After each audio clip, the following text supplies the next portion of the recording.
Hello everyone, नमस्कार सभी को। आप सभी का स्वागत करता हूं आपके अपने परिवार सक्सेस मंत्रा 247 पर। उम्मीद करता हूं सभी बच्चे अच्छे होंगे और सब अपनी तैयारी बेहतरीन तरीके से कर रहे होंगे। दोस्तों, जैसा कि आपको पता है कि हम लोग आपके लिए परमवीर बैच चला रहे हैं यूपी पुलिस के लिए, और इसमें मैं आपके साथ मैथ्स को लीड कर रहा हूँ।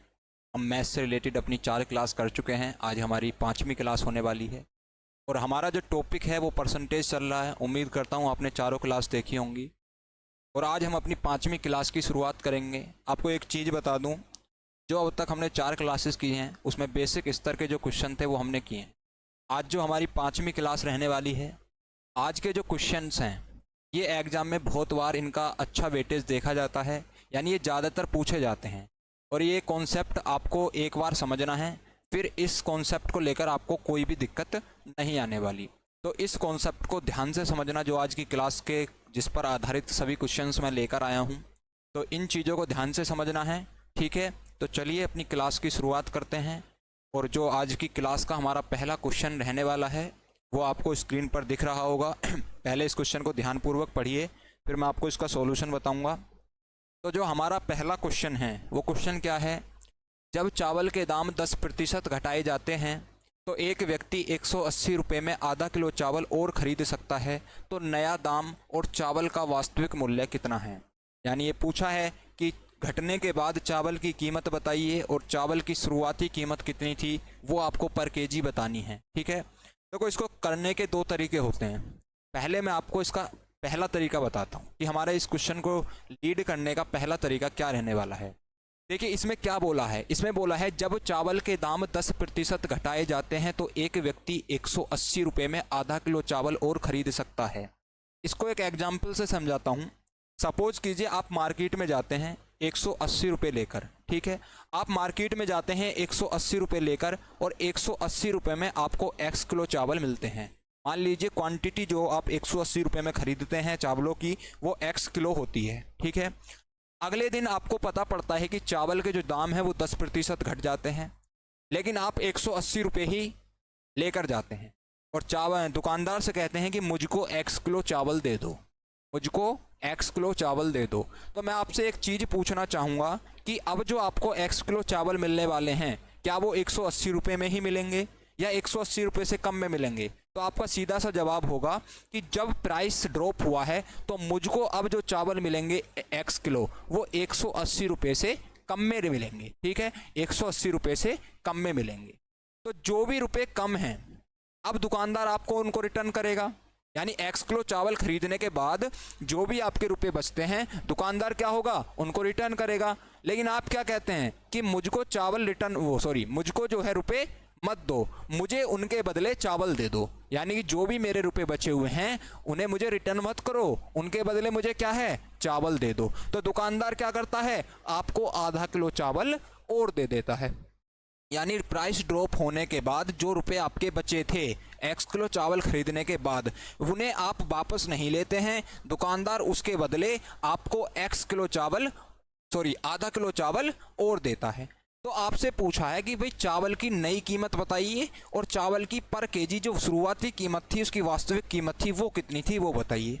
ठीक है, आपको पता है कि आप 180 रुपये मार्केट में लेकर जाते थे, अगले दिन पता पड़ा कि प्राइस 10% कम हो गया है, यानी 180 रुपये जो सामान आपको पहले 180 रुपये में मिलता था वो 10% यानी 180 का 10% जब आप निकालेंगे तो वो 18 रुपये आएगा, यानी अब वो सामान 18 रुपये सस्ता मिल रहा होगा। भाई पहले जो सामान आपको 180 रुपये में मार्केट में मिलता था 10% प्राइस कम हुआ तो 180 का 10% 18, यानी अब वही सामान आपको 18 रुपये कम में मिल रहा होगा। ये बात समझ में आई। लेकिन आपने क्या कहा कि मुझे ये 18 रुपये नहीं चाहिए, मुझे इसके बदले आप चावल दे दीजिए। तो दुकानदार क्या करता है, आपको इसके बदले आधा किलो चावल दे देता है, यानी ये जो आपके 18 रुपये बचे थे इन 18 रुपये में दुकानदार आपको आधा किलो चावल दे देता है। तो यहाँ से मैं कह सकता हूँ कि कीमत घटने के बाद आधा किलो चावल की कीमत कितनी रह चुकी है, 18 रुपये। उसने पूछा है कि नया दाम बताइए पर केजी। जब आधा किलो चावल की कीमत 18 रुपये है तो यहाँ यहाँ से 1 किलो चावल की कीमत कितनी आ रही होगी, 36 रुपये। यानी ये 36 रुपये पर केजी कीमत घटने के बाद चावल की नई कीमत होगी। तो नई कीमत कितनी होगी, 36 रुपये। Option number A, option number B, दोनों में क्या है, नई चावल की कीमत 36 रुपये है। अब उसने बाद में पूछा है कि चावल की वास्तविक कीमत बताइए, यानी शुरुआती कीमत कितनी थी। ये 36 रुपये कब आती है, जब चावल के प्राइस 10% ड्रॉप हो जाते हैं। 10% ड्रॉप होने के बाद ये 36 रुपये आती है चावल की कीमत। आप जानते हैं कि 10% की जो फ्रैक्शन वैल्यू होती है वो 1/10 होती है। यानी यदि पहले कीमत 10 रुपये थी तो अब 1 ड्रॉप होने के बाद वो 9 रह चुकी है। ठीक है, यदि पहले कीमत 10 थी तो वो अब 1 ड्रॉप होने के बाद 9 रह चुकी है। इस 9 की वैल्यू ही तो 36 है। ड्रॉप होने के बाद कीमत कितनी हुई, 36। तो इस 9 की वैल्यू ही कितनी है, 36 है। 1 की वैल्यू यहाँ से 4 रही होगी। वास्तविक कीमत पूछी है, 10 की वैल्यू निकालनी थी तो 10 की कीमत 40 रही होगी। यानी जो पुरानी कीमत होगी, जो वास्तविक कीमत होगी वो 40 रही होगी। तो ऑप्शन नंबर ए बिल्कुल इस क्वेश्चन का राइट जवाब होगा। ऑप्शन नंबर ए इस क्वेश्चन का बिल्कुल राइट जवाब होगा। 40 रुपये उसकी वास्तविक कीमत होगी और 36 रुपये उसकी नई कीमत होगी। ठीक है, आप ऐसा भी कर सकते थे, 10% का मतलब 1/10 नहीं लिखना चाह रहे तो आप ऐसा भी कर सकते थे कि मेरी चावल की कीमत 36 रुपये आई थी 10% प्राइस घटने के बाद। आपको पता है कि कोई भी चीज़ हो शुरुआत में 100% होती है। जो भी प्राइस रहा होगा शुरुआत में वो 100% रहा होगा, 10% वो कम हो गया तो वो प्राइस 90% रह गया होगा। यानी वो प्राइस 90% रह गया होगा और हमारे हिसाब से वो प्राइस 36 था तो 90% की वैल्यू 36 थी। वास्तविक मूल्य पूछा था, यानी शुरुआती मान वो 100% था तो 100% की वैल्यू निकालनी थी, जो 36/90 गुणा 100 से आ रही होगी। और इस प्रकार भी इस क्वेश्चन का जो आंसर आ रहा होगा वो 40 आ रहा होगा। यानी नई कीमत बिल्कुल 36 होगी और जो इसकी वास्तविक कीमत, पुरानी कीमत रही होगी वो 40 रही होगी। इस क्वेश्चन का जो राइट जवाब होगा ऑप्शन नंबर ए, 36 इसकी नई कीमत होगी और 40 इसकी शुरुआती कीमत होगी। ठीक है, तो चलिए बढ़ते हैं अपने अगले क्वेश्चन की ओर। हमारा जो अगला क्वेश्चन है वो अगला क्वेश्चन क्या है, चावल के दाम 20% घटाने पर एक व्यक्ति 640 रुपये में 4 किलो चावल और खरीद सकता है, तो चावल का वास्तविक मूल्य क्या है। वास्तविक मूल्य से मतलब मेरे बच्चे, वास्तविक मूल्य का मतलब होता है उसकी शुरुआती कीमत आपको बतानी है। यदि यहाँ नई कीमत पूछता तो नई कीमत का मतलब था घटने के बाद उसकी नई कीमत पर केजी कितनी है। आपसे पूछा है कि पर केजी उसकी वास्तविक कीमत बताइए, तो करना कुछ नहीं है, करना बिल्कुल वैसे ही है। कैसे, 20% चावल के प्राइस आपके घटते हैं। ठीक है, जो प्रोडक्ट आपको 640 रुपये में मिलता था अब वो 20% यानी 20% जब फ्रैक्शन वैल्यू करेंगे तो 20/100 यानी इतने रुपए कम में मिल रहा होगा। जो जिस सामान को खरीदने के लिए आपको पहले 640 रुपये इन्वेस्टमेंट होते थे अब उसका प्राइस 20% कम हो गया। यानी 640 का जब आप 20% निकालेंगे तो 20 पंजे 100 और 5 से 640 को काटेंगे, 5 एकम 5 हो गया 14, 5 दूनी 10 बच्चे 4 पौने 40। यानी अब वो 128 रुपये कम में मिल रहा होगा, क्योंकि 20% चावल के प्राइस कम हुए हैं। 20% का मतलब है 640 रुपये का 20% 128 रहा होगा। यानी अब वही सामान 640 रुपये में ना मिलकर 640 से 128 रुपये कम में मिल रहा होगा। लेकिन आप कहते हैं कि मुझे ये 128 रुपये नहीं चाहिए, मुझे इनके बदले चावल दे दीजिए। तो दुकानदार क्या करता है, दुकानदार आपको 4 किलो चावल देता है। तो मुझे बताइए ये 4 किलो चावल इन्हीं 128 रुपये से मिल रहे होंगे, इन्हीं 128 रुपये से मिल रहे होंगे। उसने पूछा है चावल की नई वास्तविक कीमत बताइए, तो चावल नई यानी जो नए कीमत घटने के बाद चावल हैं वे 4 केजी 128 रुपये में मिल रहे होंगे। यहाँ से 1 केजी चावल निकालूं तो कितने रुपए के बैठेंगे, 4 तिया 12, 4 दूनी 8 यानी 32 रुपये के ये चावल बैठ रहे होंगे, जो चावल की पर केजी नई कीमत होने वाली है। ठीक है, लेकिन उसने नई कीमत नहीं पूछी, उसने वास्तविक कीमत पूछी है। उसने क्या पूछी है, वास्तविक कीमत। आप जानते हैं कि शुरुआत में कोई भी चीज़ होती है वो 100% होती है, यानी चावल का जो मूल्य होगा वो 100% रहा होगा। 20% वो घट गया तो कितने प्रतिशत रह गया होगा? 80% रह गया होगा। और हमारे हिसाब से घटने के बाद जो नई कीमत है वो कितनी है? 32। घटने के बाद नई कीमत कितनी है? 80%, यानी इसी 80% की वैल्यू 32 रही होगी। हमसे वास्तविक कीमत पूछी है, यानी 100% की वैल्यू पूछी है, तो यहाँ से 1% की वैल्यू कितनी आएगी? 32/80 आ रही होगी। और 100% की जब आप वैल्यू निकालेंगे तो इसमें आप 100 की मल्टीप्लाई कर रहे होंगे, और ये इस प्रकार जो आपकी कीमत आएगी वो वास्तविक कीमत आ रही होगी। तो कैसे करेंगे? 8 चौक 32, 8 से 10 बार 80 कटेगा, 0 से 0 कटेगी, 4 गुणा 10 बराबर 40। यानी जो चावल की वास्तविक कीमत थी वो 40 रुपये पर केजी थी, जो ऑप्शन नंबर डी है। यानी जो शुरुआती कीमत थी, वास्तविक कीमत थी चावल की, वो 40 रुपये पर केजी थी, और जो नई कीमत थी घटने के बाद वो 32 रुपये पर केजी थी। हमने कैसे किया? 640 रुपये का जो प्राइस, जिस चीज़ को ख़रीदने में आपके खर्च होते थे वो 20% कम हो गए, यानी 640 का 20% 128 रुपये, यानी वही प्रोडक्ट अब आपको 128 रुपये कम में मिलेगा। लेकिन आप क्या कहते हैं कि मुझे ये 128 रुपये नहीं चाहिए, मुझे इनके बदले चावल दे दीजिए, तो दुकानदार आपको इसके बदले 4 किलो चावल देता है। तो यहाँ से कह सकता हूँ ये 4 किलो चावल 128 रुपये में मिलेंगे, 1 किलो चावल अब आपको 32 रुपये में मिल रहे होंगे आफ्टर प्राइस ड्रॉपेज। यानी प्राइस ड्रॉप होने के बाद 1 किलो चावल की जो कीमत होगी वो 32 रुपये रही होगी। लेकिन सवाल में आपसे वास्तविक कीमत पूछी थी, यानी 20% चावल का प्राइस कम हुआ, यानी पहले 100% था तो 20% कम हुआ, 80% रहा होगा नया, तो 80% हमारे हिसाब से नई कीमत 32 थी, तो 1% की वैल्यू इतनी, 100% की वैल्यू इतनी। तो इस क्वेश्चन का जो बिल्कुल राइट जवाब होगा ऑप्शन नंबर डी। ठीक है, तो अपने अगला क्वेश्चन जो है हमारा वो क्या है? हमारा अगला क्वेश्चन है, देखिए आज के जो क्वेश्चन है वो सभी एक ही टाइप पर रहने वाले हैं ताकि आपकी कॉन्सेप्ट पर पकड़ जो है वो अच्छी हो सके। ठीक है, हमारा अगला क्वेश्चन है, चीनी के दाम में 12.5% घटाने पर एक व्यक्ति 840 रुपये में 3 किलो चीनी और ख़रीद सकता है, तो चावल की नई कीमत प्रति किलो कितनी है? यहाँ से आपसे पूछा है कि चावल की जो नई कीमत रहने वाली है वो प्रति किलो कितनी रहने वाली है। ठीक है, ये बिल्कुल वैसा ही सवाल है जैसा मैंने प्रीवियस अभी आपको सवाल कराया है।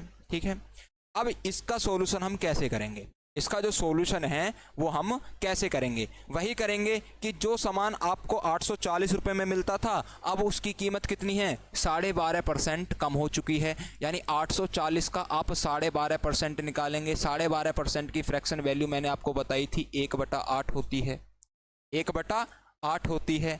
अब 8 से जब आप इसको काटेंगे, 8 है कम 8, 8 है 5 40, यानी अब जो प्राइस था वो 105 कम हो चुका है।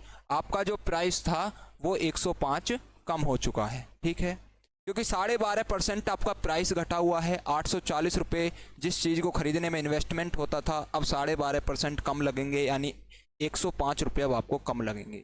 फिर वही कि आप 105 रुपये नहीं लेते, इस 105 रुपये में आप कहते हैं मुझे जो चीनी इसमें मिल सकती है वो दे दीजिए, दुकानदार आपको इसके बदले 3 किलो चीनी और देता है, यानी आप कह सकते हैं 3 किलो चीनी ही इन्हीं 105 रुपये में मिल रही होगी। तो यहाँ से 1 किलो चीनी का जो प्राइस होगा वो कितना होगा? 3 तिया 9 और 3 पंजे 15, यानी ये चावल की नई कीमत होगी जो 35 रुपये पर केजी होगी। आपसे क्या पूछा है? आपसे पूछा है कि चावल की नई कीमत प्रति किलो कितनी है, तो इस क्वेश्चन का बिल्कुल राइट जवाब है ऑप्शन नंबर ए, 35 रुपये पर केजी इस चावल की जो है हमारी नई कीमत होने वाली है। यदि वास्तविक कीमत पूछता तो फिर हम जो पहले आपको तरीका बताया था वहां से आप वास्तविक कीमत निकाल रहे होते। ठीक है, तो इस क्वेश्चन का जो राइट जवाब है ऑप्शन नंबर ए, 35 रुपये पर केजी इस क्वेश्चन का बिल्कुल सही जवाब होगा। नई कीमत चावल की होगी। तो अगला सवाल जो है हमारा क्वेश्चन नंबर 5।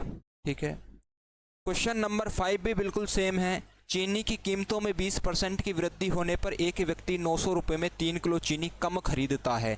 अब की बार क्या है? प्राइस में वृद्धि हुई है, और जब प्राइस बढ़ेगा तो अब आपको चीनी कम मिलेगी। अब आपको चीनी क्या है? कम मिलेगी। पिछले सवालों में क्या था? प्राइस घटा था, तो जो रुपए आपके बनते थे उसके बदले आपको एक्स्ट्रा चीनी मिलती थी। अब की बार क्या है? आप उतने ही रुपए मार्केट में लेकर जाते हैं, लेकिन जब आप जाते हैं तो दुकानदार कहता है कि अब आपको उतना सामान नहीं मिलेगा क्योंकि प्राइस हमारा बढ़ चुका है। तो अब प्राइस बढ़ चुका है तो आपको अब क्वांटिटी जो है वो कम मिलेगी। तो ये क्या कहता है? कि 900 रुपये यानी 20% की वृद्धि होने पर, यानी सपोज कीजिए 900 रुपये में जो सामान पहले मिलता था अब वो 900 में नहीं मिलने वाला। क्यों? क्योंकि 20% की वृद्धि हो चुकी है। जब आप 900 का 20% निकालेंगे, परसेंट हटाएंगे, बेस में 100 लिखेंगे, 2 जीरो से 2 जीरो, 20 गुणा 9 180 रुपये, यानी अब वो सामान 180 रुपये महंगा मिल रहा होगा। अब वही सामान आपको 180 रुपये महंगा मिलेगा। अब दुकानदार आपसे कहता है कि आपको 180 रुपये और देने होंगे, लेकिन आप कहते हैं कि भाई मेरे पास अब कोई रुपया नहीं है, जो रुपये थे वो आपको मैं दे चुका हूँ। तो दुकानदार के पास दूसरा ऑप्शन क्या बनता है कि वो आपको क्वांटिटी कम देगा। ठीक है, जब आप पैसे नहीं दे पा रहे तो दुकानदार क्या करेगा? क्वांटिटी कम देगा।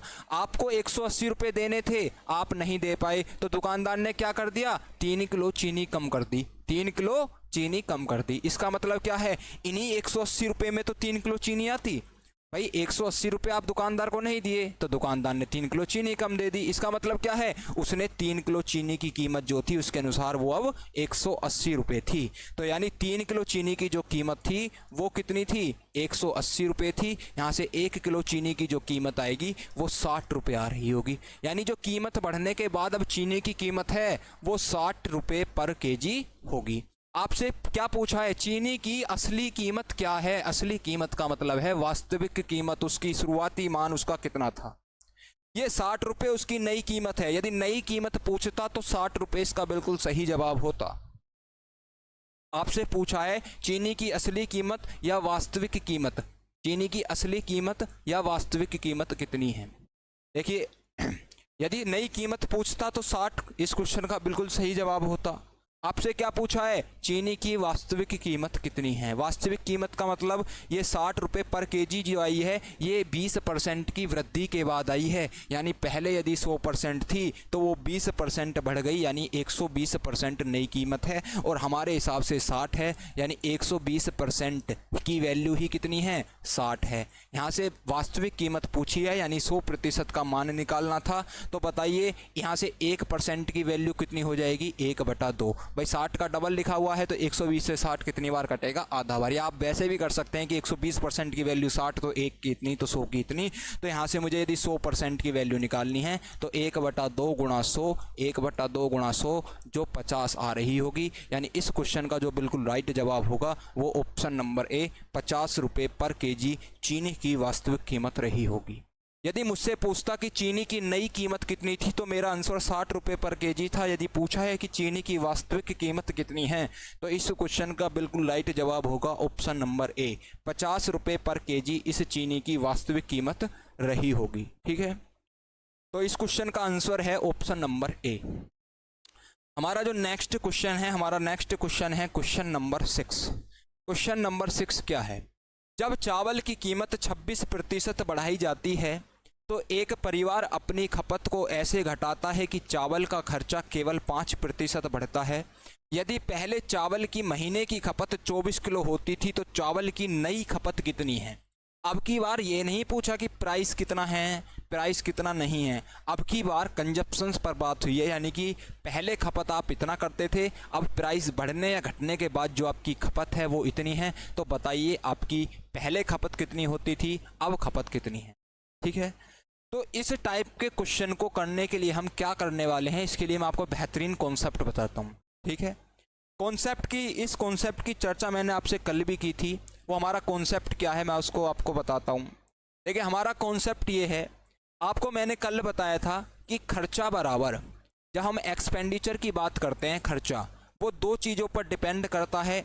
एक तो कीमत पर, यानी किसी भी चीज़ के प्राइस पर, एक उसके उपभोग पर, एक उसके उपभोग पर, यानी हम इसका कितना यूज कर रहे हैं। यानी खर्चा बराबर कीमत जिसको प्राइस गुणा उपभोग यानी सी कंजप्शन। यानी खर्चा जो डिपेंड करता है वो 2 चीज़ों पर डिपेंड करता है, एक तो कीमत पर, एक उपभोग पर। कैसे? मैंने बोला किसी वस्तु की कीमत 5 रुपये थी, आपने 5 वस्तुओं का उपभोग किया। उपभोग का मतलब है आप कितनी संख्या में उनका इस्तेमाल कर रहे हैं। 5 रुपये कीमत थी, आपने 5 की संख्या में लिया तो 5 गुणा 5 टोटल खर्चा कितना होगा? 25 रुपये। ऐसे समझिए आप कहीं मार्केट में जाते हैं, अपने के लिए एक पैंट खरीदते हैं, एक पैंट की कीमत 100 रुपये थी, आपने 2 पैंट ली तो 100 गुणा 2 200 टोटल खर्चा होगा। यानी खर्चा 2 चीज़ों पर डिपेंड करता है, कीमत पर और उपभोग पर। ठीक है, अब सवाल क्या है, सवाल है कि जब चावल की कीमत 26% बढ़ाई जाती है, यानी प्राइस 26% बढ़ा है, या तो आप ऐसे कर लीजिए कि पहले प्राइस 100 था तो अब 126 हो गया, या आप फ्रैक्शन में कन्वर्ट कर लीजिए। कैसे कि 26% की फ्रैक्शन वैल्यू क्या होगी, आप परसेंट हटाएंगे, बेस में 100 लिखेंगे, 26/100।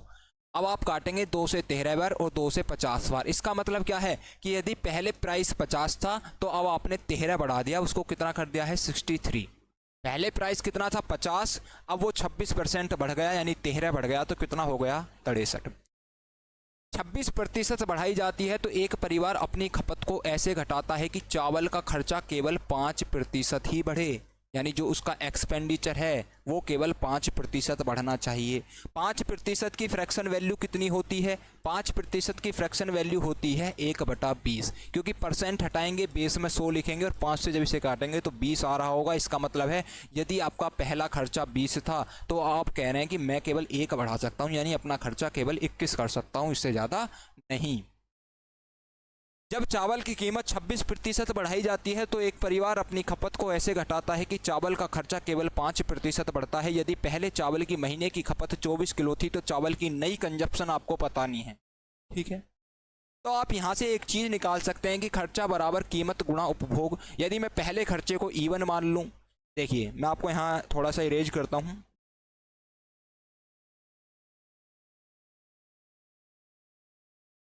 क्या मैंने कहा, पहले खर्चे को आपने इवन नाम दे दिया, इस क्या होगा प्राइस P1 गुणा कंजप्शन C1, ठीक है। अब जो खर्चा बढ़ने या घटने के बाद उसको मैं E2 नाम दे रहा हूँ, E2, तो यहाँ क्या होगा प्राइस P2 और कंजप्शन C2, और मैंने कहा इन दोनों समीकरण को आप भाग दे दीजिए, कोई दिक्कत। यानी इवन खर्चा बराबर कीमत गुणा उपभोग, पहला प्राइस P1, पहला कंजप्शन C1, दूसरा प्राइस P2, दूसरा कंजप्शन C2। अब क्या बोला है, जो भी बोला है मान केवल मुझे यहाँ ठाकर रखना, ठीक है। कैसे, उसने बोला खर्चा केवल 5% बढ़ता है, 5% की फ्रैक्शन वैल्यू होती है 1/20, यानी पहले यदि जो खर्चा E1 20 था तो वो E2 1 बढ़ने के बाद 21 हो गया, कोई दिक्कत नहीं है, मान रख दीजिए। E1 यदि 20 था तो E2 कितना हो गया 21, E1 यदि 20 था तो E2 कितना है 21 बराबर। अब उसने बोला है कि कीमत 26% बढ़ाई जाती है। 26% की अभी फ्रैक्शन वैल्यू मैंने आपके सामने लिखी थी, 26% की फ्रैक्शन वैल्यू 26/100 होती है। परसेंट हटाएंगे, 2 से 13 बार कटेगा, 2 से 50 बार कटेगा, यानी पहले यदि कीमत 50 थी तो अब 13 बढ़ने के बाद वो 63 हो चुकी है। P1 के स्थान पर आप 50 लिखेंगे, P2 के स्थान पर आप 63 लिखेंगे। आपको कंजप्शन निकालनी है तो C1/C2 ऐसे ही रहने दीजिए, C1/C2 जो है वो ऐसे ही रहने दीजिए। जबकि आपको क्या है, पहली खपत 24 किलो दी हुई है, पहली खपत क्या है, C1 का मान 24 दिया हुआ है, तो C1 का मान आप यहीं रख दीजिए।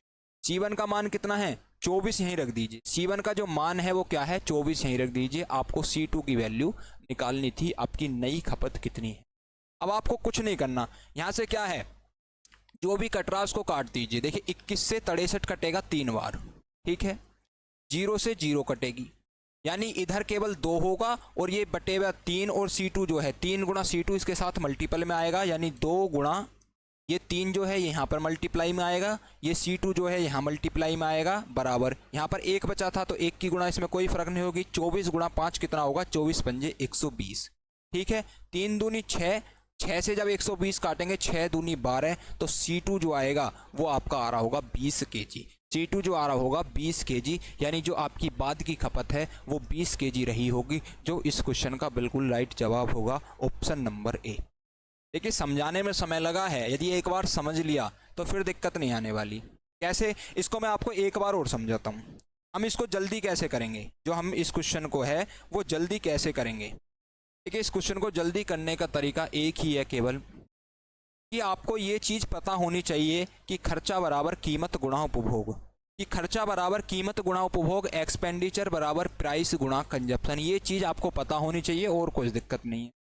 कैसे, उसने बोला है कि खर्चा 5% बढ़ता है, 5% का मतलब 1/20 होता है, यानी पहला खर्चा यदि 20 था तो बाद का 21 है, लिख दीजिए, कोई दिक्कत नहीं। प्राइस 26% बढ़ता है, 26% की वैल्यू जो होती है वो 13/50 होती है, यानी पहले यदि प्राइस 50 था तो अब 13 बढ़कर 63 हो गया। गुणा C1/C2, बस यहाँ से कुछ नहीं करना। यदि C1 का मान रखा है तो C1 रख दीजिए, C2 रखा है तो C2 रख दीजिए, जो भी पूछा उसको निकाल लीजिए। यानी केवल ये एक लाइन करनी है। ये एक लाइन कब होगी? जब आपको ये पता होगा एक्सपेंडिचर बराबर प्राइस गुणा कंजप्शन, एक्सपेंडिचर बराबर प्राइस गुणा कंजप्शन। तो इस क्वेश्चन का जो हमारा आंसर था ऑप्शन नंबर ए 20 किलो नई खपत होगी, इसका बिल्कुल राइट जवाब होगा।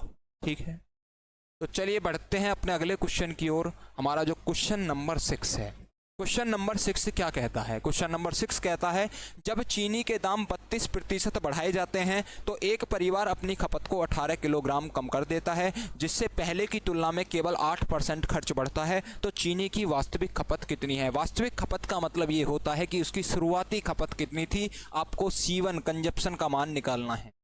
आपको कुछ नहीं करना, बिल्कुल वही तरीका अपनाना है कि एक्सपेंडिचर बराबर प्राइस गुणा कंजप्शन होता है।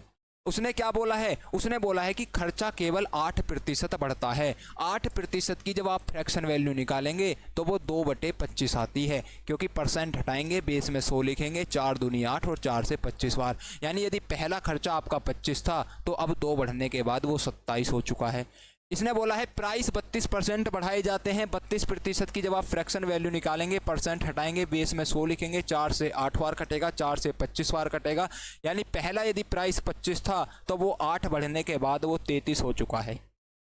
ठीक है, इसने क्या बोला था? पहले की तुलना में केवल 8% खर्च बढ़ता है। 8% की जो फ्रैक्शन वैल्यू होती है वो 2/25 होती है। यदि पहला एक्सपेंडिचर 25 था तो वो 2 बढ़ने के बाद 27 हो चुका है। उसने क्या बोला है कि प्राइस जो है वो 32% बढ़ाए जाते हैं। 32% बढ़ने का मतलब होता है 4 8 32 और 4 से 25 बार। यदि पहले 25 था तो वो 8 बढ़कर 33 हो चुका है। अब क्या पूछा है कि वह अपनी खपत को 18 किलोग्राम कम कर देता है। यानी अब की बार C1 C2 नहीं दिया, अब की बार C1 का मान नहीं दिया, C2 का मान नहीं दिया। आपसे बस ये बोला है कि उसकी C1 और C2 का अंतर दिया है कि जो पहली खपत है और बाद की खपत है उसमें 18 किलो का अंतर है।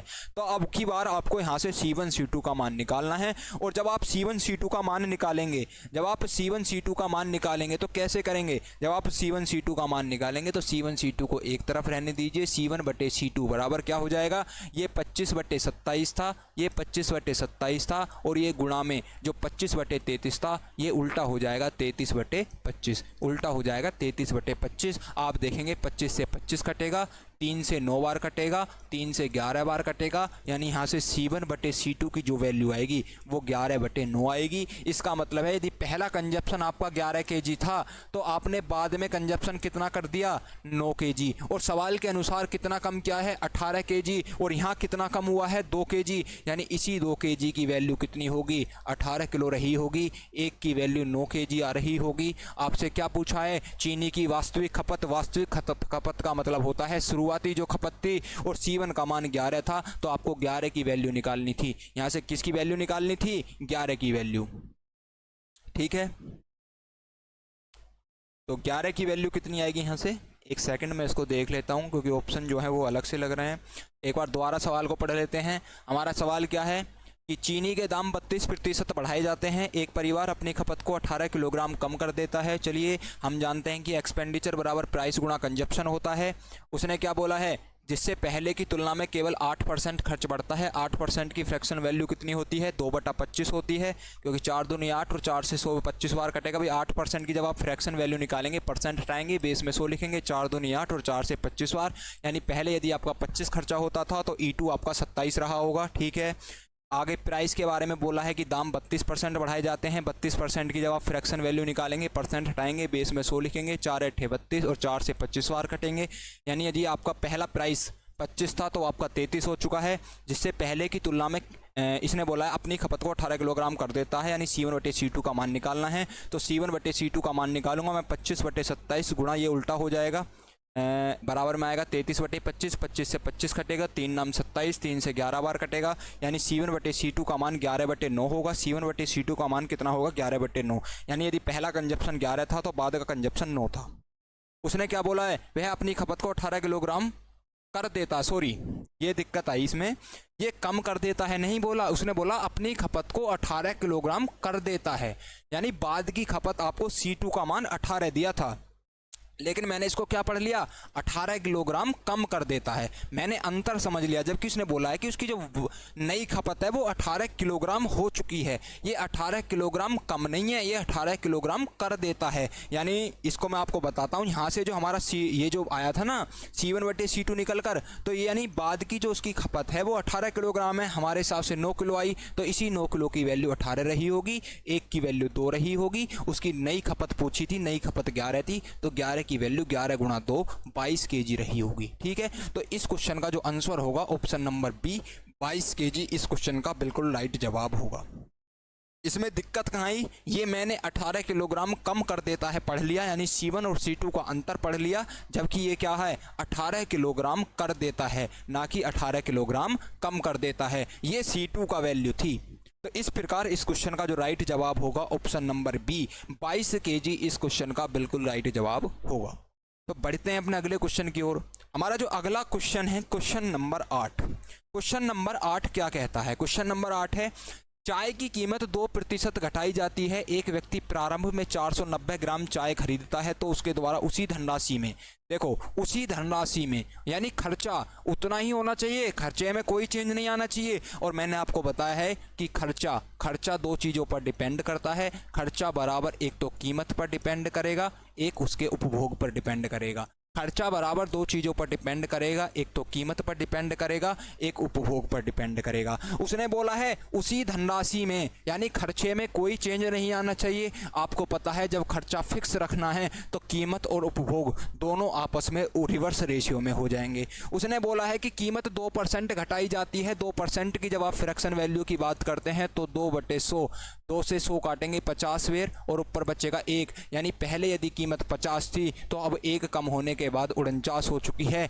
यानी कीमत जो है वो मेरी 50 से 49 हो चुकी है। आप जानते हैं कि खर्चा फिक्स रखना है। जब खर्चा फिक्स होगा जो रेशियो कीमत का होगा उसका उल्टा रेशियो उपभोग का होगा, तो उपभोग मेरा 49 से 50 हो जाएगा। 49 से 50 हो जाएगा। यदि पहले मैं 49 यूनिट का इस्तेमाल करता था तो अब मैं 50 यूनिट का इस्तेमाल करता हूँ। सवाल के अनुसार प्रारंभ में 490 ग्राम चाय खरीदता था, यानी इसी 49 की वैल्यू 490 थी, इसी 49 की वैल्यू 490 ग्राम रही थी। आपसे पूछा है कि उसी के द्वारा उसी धनराशि में कितनी ग्राम, यानी अब कितनी ग्राम खरीद सकता है, तो आप जानते हैं कि अब 50 ग्राम खरीद सकता है। यदि 49 की वैल्यू 490 ग्राम है तो एक की वैल्यू 10 ग्राम रही होगी और 50 की वैल्यू 500 ग्राम रही होगी। तो इस क्वेश्चन का जो बिल्कुल राइट जवाब है ऑप्शन नंबर ए 500 ग्राम इस क्वेश्चन का बिल्कुल सही जवाब होगा। आप जानते हैं कि खर्चा बराबर कीमत गुणा उपभोग। आपका खर्चा फिक्स है तो आपकी कीमत का जो रेशियो होगा 50 से 49 उसका उल्टा उपभोग का होगा 49 से 50, यानी आप पहले यदि 49 यूनिट का इस्तेमाल करते थे तो अब आप 50 यूनिट का इस्तेमाल करेंगे। इसी यूनिट की 49 यूनिट की वैल्यू आपको 490 ग्राम दी हुई है। आपसे नई खपत पूछी है तो नई खपत 50 है तो आपसे 50 ग्राम की वैल्यू पूछी है। तो यहाँ से 49 की वैल्यू 490 ग्राम है तो 50 की वैल्यू, एक की वैल्यू 10 ग्राम रही होगी और 50 की वैल्यू 500 ग्राम रही होगी। ठीक है, तो इस क्वेश्चन का बिल्कुल राइट जवाब होगा ऑप्शन नंबर ए। बढ़ते हैं अपने अगले क्वेश्चन की ओर। हमारा जो अगला क्वेश्चन है क्वेश्चन नंबर 9।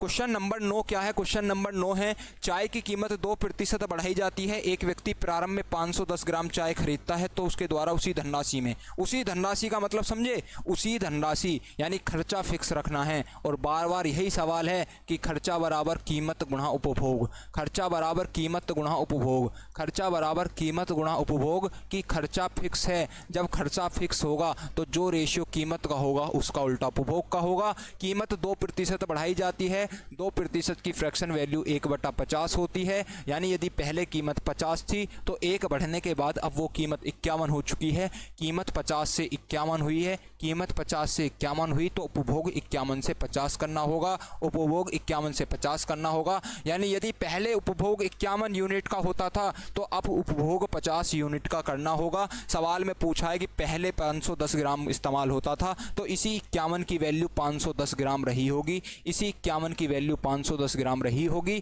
आपसे पूछा है कि अब कितने ग्राम चाय खरीदेगा, अब यानी 50 की वैल्यू निकालनी है। 51 की वैल्यू 510 है, तो यहाँ से 1 की वैल्यू 10 रही होगी और 50 की वैल्यू 500 रही होगी, यानी अब उसे 500 ग्राम का इस्तेमाल करना होगा। ठीक है, अब उसे कितने ग्राम का इस्तेमाल करना होगा? 500 ग्राम, जो इस क्वेश्चन का ए ऑप्शन बिल्कुल सही जवाब है।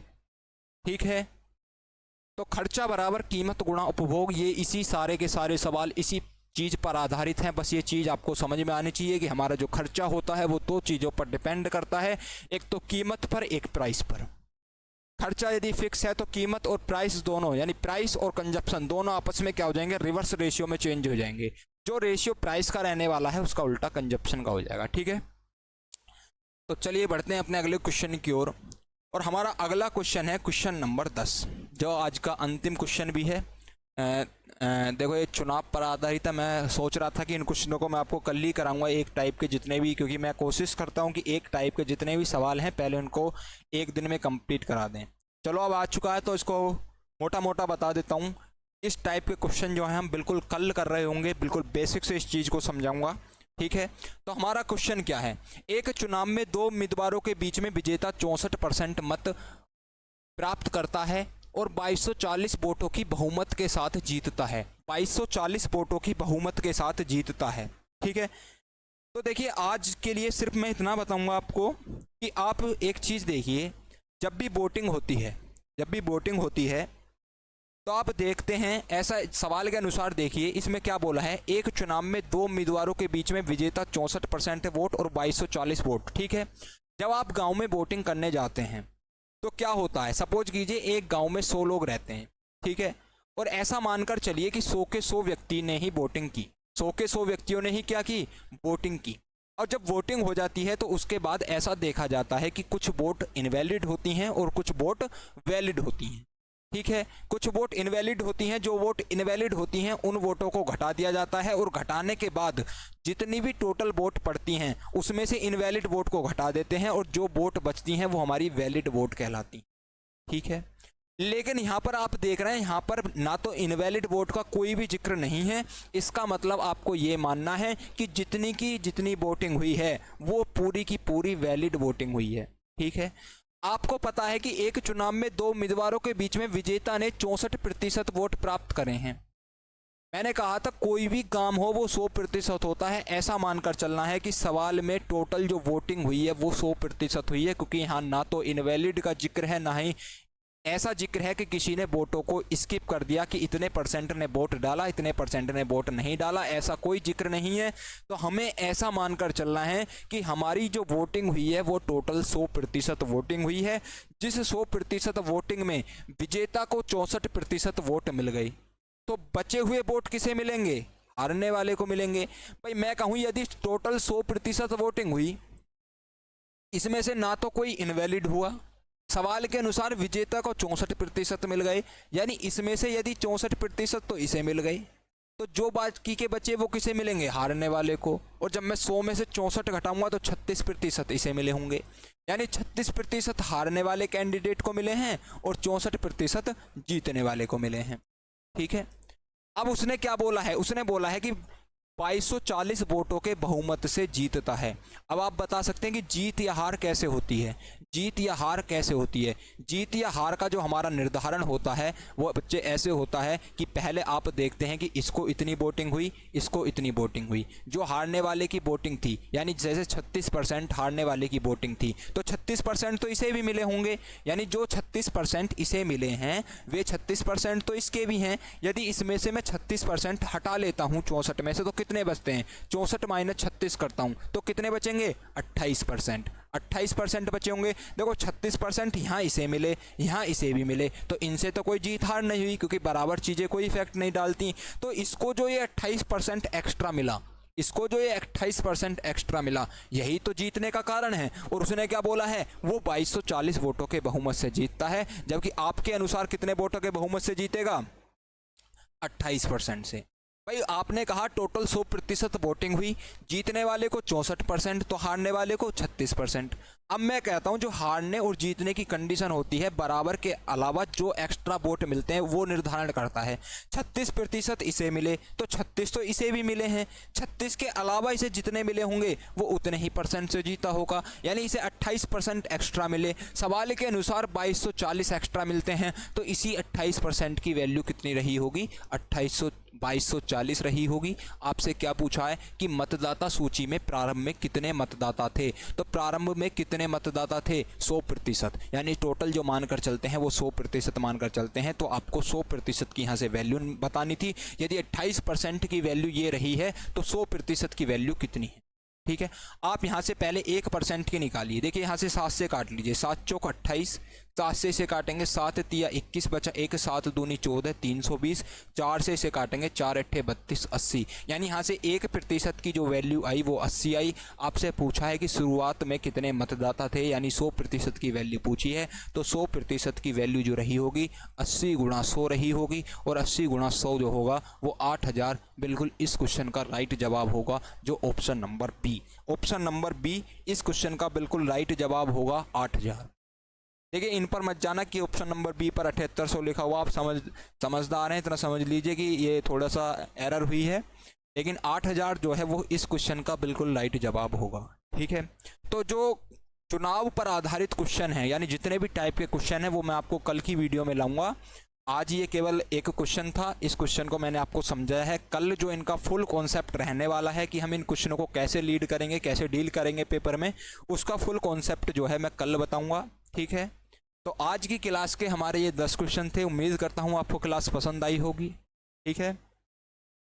देखिए अभी पुलिस के पेपर में पर्याप्त समय है, 6 महीने का आपके पास समय है, तो इस समय का सदुपयोग कीजिए। जो चीज़ें नहीं आती हैं उन पर काम कीजिए, क्योंकि मैथ अब की बार आप देखते हैं कि जो बच्चा पेपर में बैठा था आप उससे पूछना कि मैथ का जो स्तर था बिल्कुल मॉडरेट लेवल था, ना तो वो बिल्कुल आसान था ना ही वो बिल्कुल कठिन था, वो बिल्कुल मॉडरेट लेवल था। यानी जिस बच्चे ने मेहनत की है वास्तविकता में वही क्वेश्चन अटेम्प्ट कर पा रहा था, और वो भी क्वेश्चन 1-2 जो है वो स्किप कर रहा था, और जो थोड़ा बहुत पढ़ा है वो तो 5-5, 6-6 क्वेश्चन स्किप कर रहे थे। अब बच्चों से डाटा पूछना अब की बार। तो मैथ में यदि क्वेश्चन आपके स्किप हो रहे हैं ना, इसका मतलब है आप सिलेक्शन से बहुत दूर जा रहे हैं। तो ऐसी गलती दोबारा ना हो, क्योंकि अब आप पेपर में बैठ चुके हैं, आपको अनुभव हो चुका है एक बार पेपर देने का। दोबारा भी ऐसा ही पेपर आना है, थोड़ा बहुत चेंज होगा, अनुमान लग चुका है क्या चीज़ें, कहाँ हमारी कमी थी, कहाँ हमारी मजबूती है, तो अपनी कमियों पर काम कीजिए, और उसी कमी को दूर करने के लिए मैं आपके साथ पूरी कोशिश करूँगा, ठीक है। तो आज ये हमारी क्लास थी। उम्मीद करता हूँ आपको क्लास पसंद आई होगी। यदि आपको पसंद आती है तो आप हमारे चैनल को सब्सक्राइब कर सकते हैं, शेयर कर सकते हैं। तो मिलते हैं आपसे अगली क्लास में, तब तक के लिए धन्यवाद, नमस्कार।